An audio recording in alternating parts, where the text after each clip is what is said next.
ശരി, Rahul Mamkootathil MLA അയോഗ്യനാക്കാൻ ethics കമ്മിറ്റിക്ക് അധികാരമില്ല എന്ന് പ്രതിപക്ഷ നേതാവ്. അനാവശ്യ കീഴ്വഴക്കം ഉണ്ടാക്കരുത്. മുകേഷിനെതിരെ എന്ത് ചെയ്തുവെന്നാണ് VD സതീശന്റെ ചോദ്യം. കേസിൽ പ്രതികളായിട്ടുള്ള MLA എത്തിക്സ് കമ്മിറ്റി കൂടി ഡിസ്ക്വാളിഫൈ എന്ന് പറയുന്നതിനോട് ഞങ്ങൾക്ക് യോജിപ്പില്ല. അതിനുള്ള അധികാരം എത്തിക്സ് കമ്മിറ്റിക്കും ഇല്ല, നിയമസഭയ്ക്കും ഇല്ല, കോമ്പിറ്റൻസി ഇല്ല. അപ്പോൾ ഒരു ആവശ്യമില്ലാത്ത പ്രീസിഡൻസ് ഉണ്ടാക്കാൻ പാടില്ല. ഏത് കേസായാലും അപ്പൊ മുകേഷിന്റെ കാര്യത്തിൽ എന്താ ചെയ്യാറുണ്ട്? അല്ലല്ല, അതൊന്നും നിയമസഭയ്ക്ക് ലെജിസ്ലേറ്റീവ് കോമ്പിറ്റൻസി ഇല്ലാത്ത അധികാരം എങ്ങനെ പ്രയോഗിക്കണം? അത് ആവശ്യമില്ലാത്ത പ്രീസിഡന്റ് ആവും പാടില്ല. ആരുടെ കേസിലാണ്? RB സനൂപ് വിവരങ്ങളുമായി. സനൂപ്, എന്താണ് എത്തിക്സ് കമ്മിറ്റിയിലെ ഈ നിലപാടിന് കോൺഗ്രസ് നൽകുന്ന ന്യായീകരണം? ന്യായീകരണം മറ്റൊന്നുമില്ല, വേശ്യാ മാധ്യമങ്ങളെ. ന്യായീകരണം എന്ന് പറയുന്നത് മുകേഷിന് അവിടെ ഇരിക്കാമെങ്കിൽ, കടകംപള്ളിക്ക് അവിടെ ഇരിക്കാമെങ്കിൽ, ഗണേഷ് കുമാറിന് അവിടെ ഇരിക്കാമെങ്കിൽ, തോമസ് ഐസക്കിന് അവിടെ ഇരിക്കാമെങ്കിൽ, ശ്രീരാമകൃഷ്ണന് അവിടെ ഇരിക്കാമെങ്കിൽ, ഈ പറയുന്ന പൂവൻകോഴികൾക്കൊക്കെ അവിടെ ഇരിക്കാമെങ്കിൽ രാഹുൽ മാങ്കൂട്ടത്തിലും ഇരിക്കാം. ഇത് തന്നെയാണ് ന്യായീകരണം എന്ന് പറയുന്നത്. മനസ്സിലായില്ലേ? ഈ വേശ്യാ മാധ്യമങ്ങൾ അതിന്റെ ഇടയിലിട്ട് കോലിട്ട് തിരിക്കേണ്ട ആവശ്യമില്ല. എന്താണെങ്കിലും ഇന്നലത്തെ ഒരൊറ്റ ഇന്റർവ്യൂ കൊണ്ട്, ഇന്നലത്തെ ഒരൊറ്റ തുറന്നു പറച്ചിലുകൊണ്ട്, ഇന്നലത്തെ ഒരൊറ്റ പ്രതികരണം കൊണ്ട് രാഹുൽ മാങ്കൂട്ടം കേറി കൊളത്തിയിട്ടുണ്ട്. ഒന്നുകൂടി അയാൾ സ്റ്റാർ ആയിട്ടുണ്ട്.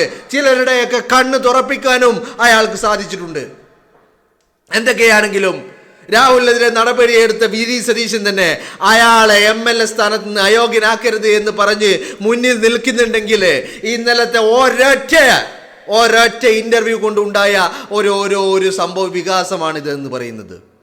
അതല്ലെങ്കിലും ഞാൻ ചോദിക്കട്ടെ, ആർക്കാ ഇതിനുള്ള അവകാശം? കോവിന്ദനോ, സീസറമ്മക്കോ, അതോ മറ്റാരാണ് വേറെ ആരായാലും അംഗമായിട്ടുള്ളത് എത്തിക്സ് കമ്മിറ്റിയിൽ? TP രാമകൃഷ്ണൻ. യെസ്, TP രാമകൃഷ്ണനോ? ആർക്കാണ് ഇതിന് യോഗ്യത? എന്താണ് ധാർമ്മികത? ഇവിടെ പറയുന്നത് എന്താ? നിയമസഭ ഒരു സഭാ അംഗത്തിന്റെ കോഡ് ഓഫ് കോണ്ടക്റ്റിനെ കാറ്റിൽ പറത്തി, അല്ലെങ്കിൽ അതിനെ മറികടന്നു എന്നാണല്ലോ പറയുന്നത്. എന്താണ് കോഡ് ഓഫ് കോണ്ടക്റ്റ്? ധാർമ്മികതയാണോ? എന്താണ് ധാർമ്മികത? ആരുടെ ധാർമ്മികതയാ? ഏതവന്റെ ധാർമ്മികന്റെ? പിണറായി വിജയന്റെ ധാർമ്മികതയോ? P ശശിയെ ചേർത്ത് പിടിക്കുന്ന, P ശശിയെ പൊളിറ്റിക്കൽ സെക്രട്ടറി ആക്കിയ പിണറായി വിജയന്റെ ധാർമ്മികതയോ? അതോ ആദ്യ ഭാര്യയെ കുനിച്ചു നിർത്തി കൂമ്പിനിടിച്ച മുഹമ്മദ് റിയാസിനെ മകളെ കെട്ടിച്ചു കൊടുത്ത പിണറായി വിജയന്റെ ധാർമ്മികതയോ? ഇനി ഒന്നുമല്ല, ഗണേഷ് കുമാറിനെ മന്ത്രിയാക്കിയ പിണറായി വിജയന്റെ ധാർമ്മികതയോ? ആരുടെ ധാർമ്മികതയാ? AKG സെന്ററിന്റെ ധാർമ്മികത നമ്മൾ കാണുന്നുണ്ട്. P ശശിക്കും PK ശശിക്കും ഗണേശനും മുകേശനും ഒക്കെ ആയി ഉയർന്നു വന്നിരുന്ന പരാതികളെ അണ്ണാക്കിൽ തള്ളിയ AKG സെന്ററിന്റെ ധാർമ്മികത. എന്താണ് ധാർമ്മികത? ആരാ പറയുന്നത്? ആരുടെ ധാർമ്മികതയായി ഇവിടെ നോക്കേണ്ടത്?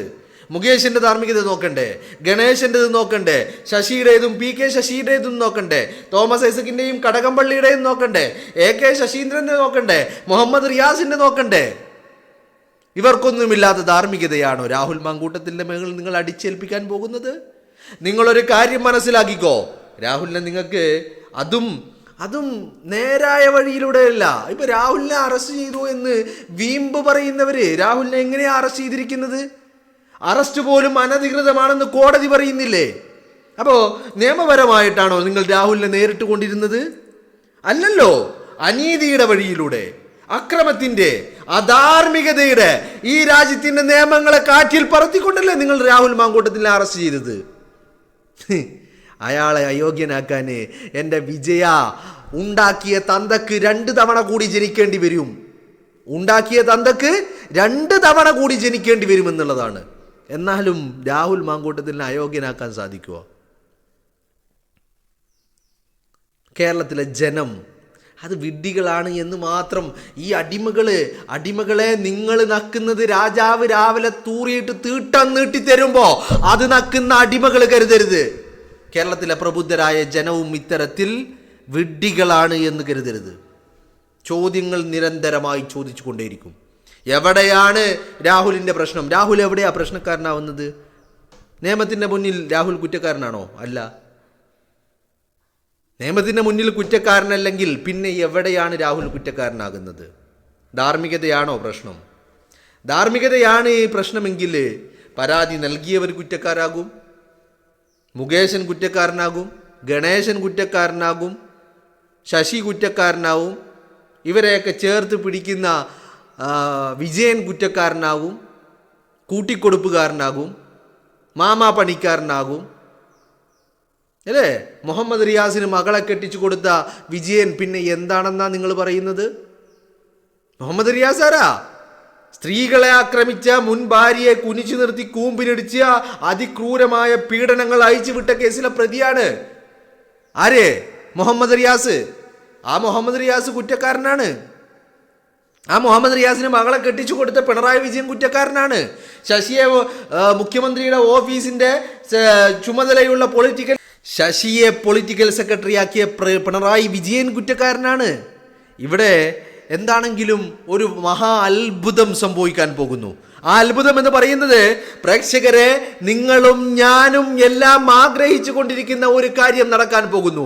വരും മണിക്കൂറുകളിൽ അല്ലെങ്കിൽ വരും ദിവസങ്ങളിൽ അത്തരത്തിൽ നമ്മളെ ഞെട്ടിക്കുന്ന ഒരു മഹാ അത്ഭുതം കേരളത്തിൽ സംഭവിക്കാനുണ്ട്. മറ്റൊന്നുമല്ല, രാഹുൽ മാങ്കൂട്ടം കോൺഗ്രസിലേക്കുള്ള തിരിച്ചുവരവ്. അതോടൊപ്പം പാലക്കാട്ട് UDF സ്ഥാനാർത്ഥിയായിട്ട് രാഹുൽ മാങ്കൂട്ടം മത്സരിക്കുമെന്നുള്ള പ്രഖ്യാപനവും ഉടനടി ഉണ്ടാകും. മനസ്സിലായില്ലേ? എന്താണെങ്കിലും ഇന്നലത്തെ തുറന്ന് പറച്ചില്, ഇന്നലത്തെ രാഹുൽ മാങ്കൂട്ടത്തിലെ ഇന്റർവ്യൂ, അത് ഞാൻ 2 തവണ നിങ്ങളോട് പറഞ്ഞു, കുറച്ച് വൈകിപ്പോയി, അല്പം വൈകിപ്പോയി, കുറച്ചുകൂടി നേരത്തെ ആവാമായിരുന്നു. എന്നാണെങ്കിലും വൈകിയാണെങ്കിലും ലേറ്റായി വന്നാലും ലേറ്റസ്റ്റ് ആയിടുവേ എന്ന് പറയും പോലെ, വൈകിയാണെങ്കിലും രാഹുൽ മാങ്കൂട്ടത്തിലെ ഇന്നലത്തെ അഭിമുഖം പലരുടെയും കണ്ണും കാതും തുറപ്പിച്ചിട്ടുണ്ട് എന്നുള്ളതാണ്. പലർക്കും പലതും മനസ്സിലായിട്ടുണ്ട്. പലരുടെ കാതുകളിലേക്ക് ആരോ ഇട്ടുകൊടുത്തത് അവർ വിശ്വസിച്ചു പോയി. ആരോ ഇട്ടുകൊടുത്തത് അത് വിശ്വസിച്ചു പോയി എന്നുള്ളതാ. പക്ഷേ ഇന്നലെ രാഹുൽ പറഞ്ഞപ്പോൾ അവിടെ ചിലർക്കൊക്കെ എവിടെയോ പാളിച്ചകൾ വന്നു എന്നുള്ളത്, ചിലർക്ക് ബോധ്യങ്ങൾ വന്നു തുടങ്ങിയിട്ടുണ്ട് എന്നുള്ളതാണ്. മനസ്സിലായില്ലേ? അപ്പോ ഈ തുറന്ന് പറച്ചിൽ ഇച്ചിരി വൈകിപ്പോയി എന്നുള്ളത് ഞാൻ ആദ്യമേ പറഞ്ഞതാ. എന്താണെങ്കിലും കോൺഗ്രസ് വലിയ ഒരു പിന്തുണ രാഹുൽ മാങ്കൂട്ടത്തിൽ നൽകാൻ തയ്യാറാവുന്നുണ്ട്. ഇത് തന്നെ വലിയ നല്ലൊരു സൂചനയാണ്. നിങ്ങളൊരു കാര്യം ആലോചിക്കണം. കോൺഗ്രസിന്റെ നേതൃത്വ സ്ഥാനത്തുള്ളവരോടാണ് പറയുന്നത്, നിങ്ങളൊരു കാര്യം ആലോചിക്കണം. ഈ പാർട്ടി തകർന്ന് തരിപ്പണമായപ്പോ, അല്ലെങ്കിൽ ഈ പാർട്ടി പ്രതിസന്ധിയുടെ പടുകുഴിയിൽ ചെന്ന് വീണപ്പോ, അന്ന് കൈപിടിച്ചുയർത്താൻ മുൻപന്തിയിൽ രാഹുൽ മാങ്കൂട്ടം മാത്രമേ ഉണ്ടായിരുന്നുള്ളൂ എന്നുള്ള കാര്യം കോൺഗ്രസ് നേതൃത്വം മറക്കരുത്. അത് മറക്കരുത്. തല മറന്ന് എണ്ണ തേക്കരുത് എന്ന് നമ്മൾ പറയാറില്ലേ?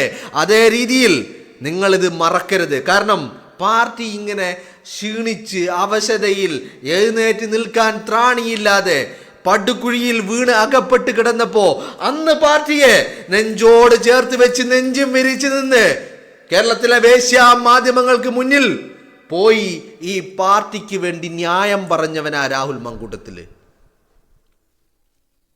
പക്ഷെ അയാൾക്ക് അവസാനം ലഭിച്ചതോ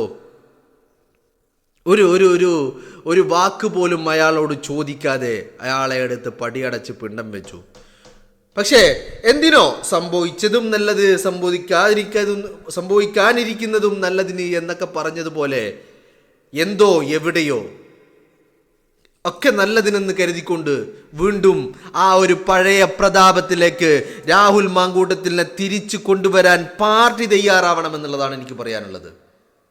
മനസ്സിലായില്ലേ? ഇവിടെ അത് മാത്രം പോരാ. അതോടൊപ്പം പാർട്ടിയോട്, സഖാക്കളോട്, എല്ലാവരോടും പറയാനുള്ളത്, എടാ ഇത് രാഹുൽ മാങ്കൂട്ടമാ. തിരിച്ചു വരവ് എന്ന് പറഞ്ഞാൽ അതൊരു 1.5 തിരിച്ചു വരവായിരിക്കും. വേട്ടക്കാരും കൂട്ടക്കാരും കൂട്ടിക്കൊടുപ്പുകാരും പിമ്പിങ്ങിന്റെ ആളുകളും മാമാ പണിക്കാരും ഇനി കൂട്ടിക്കൊടുത്ത് ആ കാശ് വാങ്ങി നക്കുന്ന ആളുകളും ഒക്കെ ഓർത്തിരുന്നോ, ഇത് രാഹുൽ മാങ്കൂട്ടമാ. 24 മണിക്കൂറിനുള്ളിൽ ദുരനുഭവം ഉണ്ടായ ആൾക്ക് അമ്മയുടെ ബർത്ത്ഡേക്ക് വിഷ് ചെയ്യാൻ രാഹുൽ മാങ്കൂട്ടം വേണം. ആൾക്കൂട്ടത്തിൽ ഓടിച്ചെന്ന് സെൽഫി എടുക്കാൻ രാഹുൽ മാങ്കൂട്ടം വേണം. നിങ്ങളൊന്ന് ആലോചിച്ച് നോക്കണം. അതിന് മറ്റൊരാൾ കർഷക സമരം ഡൽഹിയിൽ നടക്കുമ്പോൾ അങ്ങോട്ട് കൊണ്ടുപോയി പീഡിപ്പിക്കണം എന്ന് പറഞ്ഞ അയാളെ യൂത്ത് കോൺഗ്രസിൻ്റെ പ്രസിഡന്റ് ആക്കണം, പാലക്കാട് MLA ആക്കണം. എൻ്റെ പൊന്നു ഷഹനാസെ, ഈ കൂട്ടിക്കൊടുപ്പ് ഇനിയെങ്കിലും ഒന്ന് അവസാനിപ്പിച്ചുകൂടെ? ഇനിയെങ്കിലും ഒന്ന് അവസാനിപ്പിച്ചുകൂടെ?